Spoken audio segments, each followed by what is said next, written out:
क्या नींद आई है। ऐसी चैन की नींद तो सालों के बाद सोया हूं।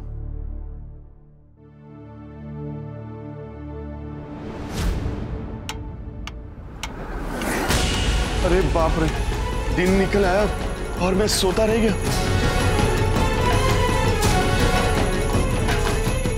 इतने सारे मिस कॉल और एसएमएस। पूजा मेरा पूरी रात इंतजार करती होगी और मैं पागलों की तरह यहाँ सोया रह गया। क्या करूं? पूजा को मनाना पड़ेगा। पूजा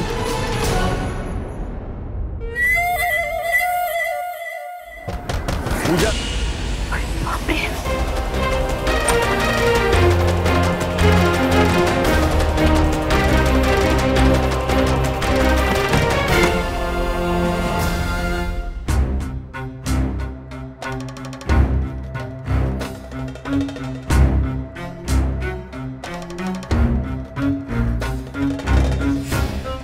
पूजू, मुझे माफ कर दो, मैं रात को आ नहीं पाया। वो क्या हुआ ना कि कन्नू का सोने का इंतजार करते करते मेरी आंख कब लग गई मुझे समझ में ही नहीं आया। नहीं जय, तुम्हें माफी मांगने की कोई जरूरत नहीं है। मैं ही पागल हूँ जो तुम्हारे इंतजार में पलके तक नहीं झपकाई। इतना भी नहीं समझ पाई कि जब तुम्हारी बीवी तुम्हारे पास है तो तुम मेरे पास कैसे आओगे। लेकिन जय, अगर मैंने तुमसे कोई शिकायत की तो अपने प्यार से बेवफाई होगी। प्यार तो मैंने भी किया है पूजा। इसको निभाने में अगर मुझसे कोई गलती हो गई तो क्या मुझे अफसोस नहीं होगा? जो हो गया सो हो गया, उसे अब भूल जाओ।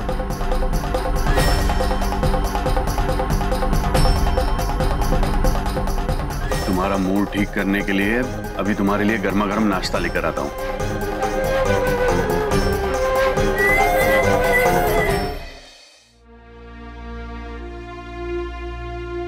अरे भैया लाइए, हम लगा देते हैं प्लेट। अरे नहीं पूनम, वो बेचारी कितनी तकलीफें उठा रही है मेरे लिए। मेरा भी तो कुछ फर्ज बनता है ना। आखिर बाप बनने की इतनी बड़ी खुशी जो मुझे वो देने जा रही है। शय भैया, पूजा बता रही थी कि अभी तक उसने किसी डॉक्टर को नहीं दिखाया। भैया, हमें तो ये भी नहीं पता कौन सा महीना चल रहा है, इसीलिए डॉक्टर को दिखाना बहुत जरूरी है ताकि अच्छी तरह से उनकी देखभाल की जा सके। और फिर उन्हें टेटनस का इंजेक्शन भी तो लेना पड़ेगा। भगवान न करे कहीं कुछ। नहीं पूनम, तुम बिल्कुल सही कह रही हो। मैं आज ही उसको डॉक्टर के पास लेकर जाता हूँ।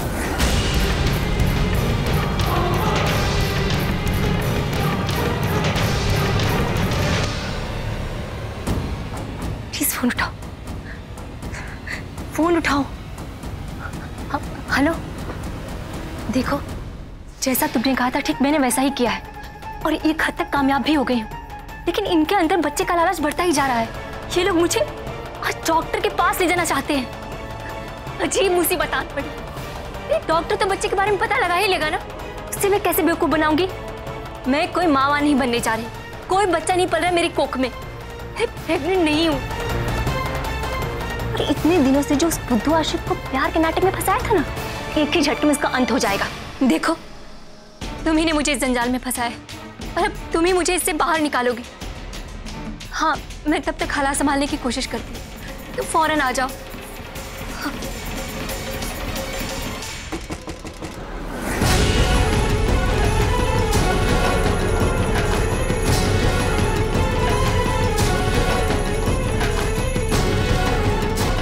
देखो तुम्हारे लिए नाश्ता तैयार है, मैं नाश्ता लेकर आ गया। चलो खा लो।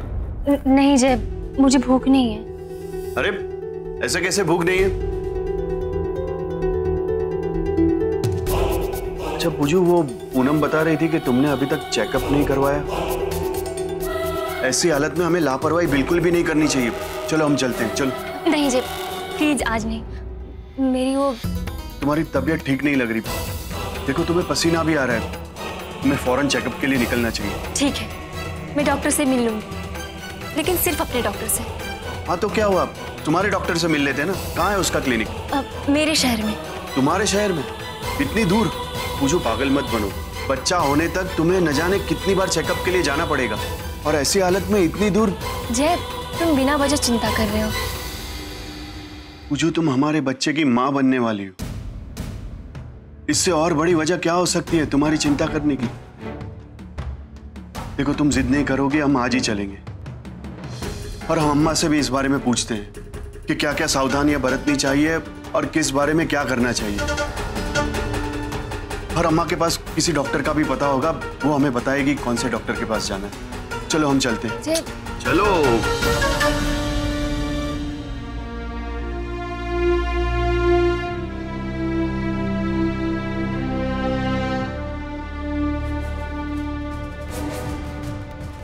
अम्मा, सीतापुर में सबसे अच्छा डॉक्टर कौन है? क्या हुआ? किसकी तबीयत खराब है? पूजा की।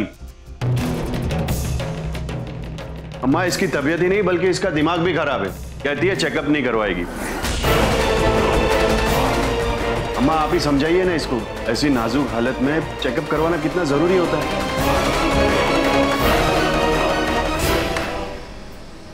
बस यही सुनना बाकी रह गया था। अपनी ब्याहता पत्नी के सामने अपनी नाजायज औलाद के बारे में ऐसे बात करने वाला बेशरम पति मैंने आज तक नहीं देखा।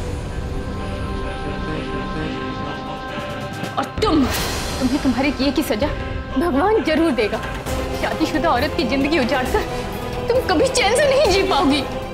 ये सब करने से पहले एक बार तो सोचा होता कि तुम अपने बच्चे को क्या मुंह दिखाओगी। क्या कहोगी उससे? ये तुम्हारी पाक की औलाद है, एक नाजायज औलाद है। इससे तुमने एक शादीशुदा आदमी के साथ मुंह काला करके पैदा किया है। इससे तो अच्छा था कि तुम उस ट्रक के नीचे आके ही मर जाती। बंद करो अपनी बकवास। तुम तो यही चाहती हो ना कि मेरा बच्चा इस दुनिया में ना आए। और तुम ऐसा क्यों चाहती हो ये भी मैं अच्छी तरह से जानता हूं, क्योंकि तुम आज तक मुझे कोई बच्चा नहीं दे पाई।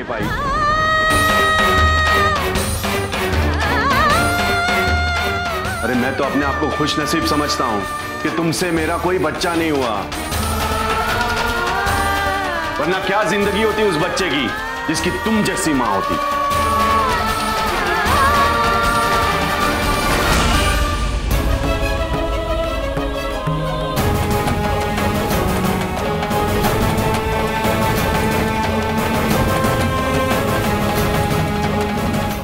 देखो जय, कन्नू की छोड़ो। अपने जो डॉक्टर है ना मिश्रा जी, फोन करो उन्हें। और तुम डॉक्टर के पास जाने में लापरवाही मत करना, क्योंकि तुम्हारी कोख में हमारे घर का चिराग है।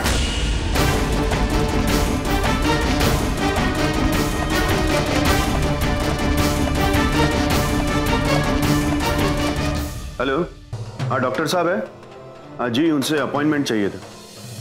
पेशेंट का नाम पूजा जी। ठीक है,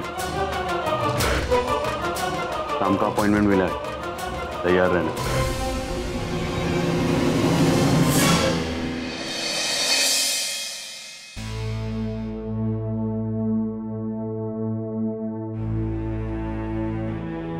पूजा, पूजा जल्दी करो, 5 बजे की अपॉइंटमेंट है।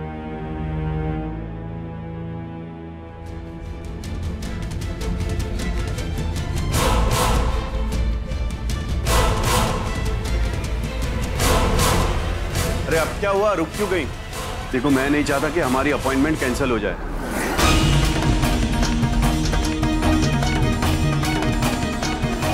चलो जल्दी। अब क्या करूं? कैसे रोकूं इन्हें डॉक्टर के पास जाने से?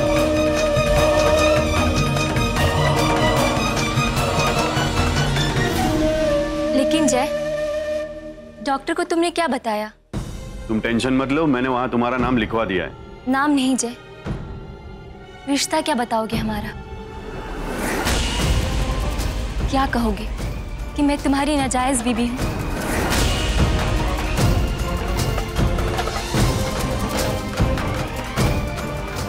आखिर है तो तुम्हारी फैमिली डॉक्टर ना। ये तो मैंने सोचा ही नहीं।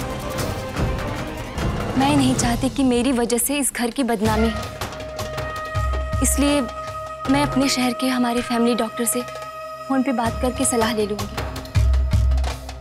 नहीं पूजा, आप ऐसा कुछ भी नहीं करेंगी। आपको डॉक्टर के पास जाना ही होगा और जय भैया कह देंगे कि आप हमारे चाचा की बेटी हैं। अरे वाह पूनम, ये आइडिया तो अच्छा है।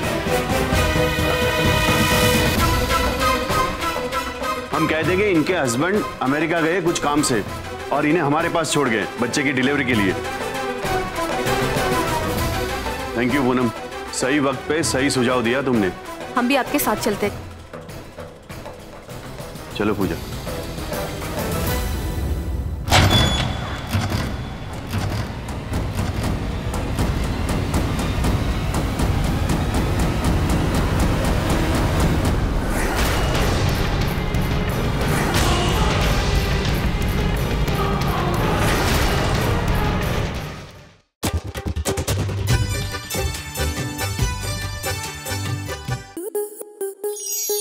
आपके मनोरंजन पर अब नहीं लगेगा कोई ब्रेक। स्टार प्लस के बेहतरीन शोज देखने के लिए लाइक, शेयर और सब्सक्राइब करें स्टार प्लस यूट्यूब पेज को।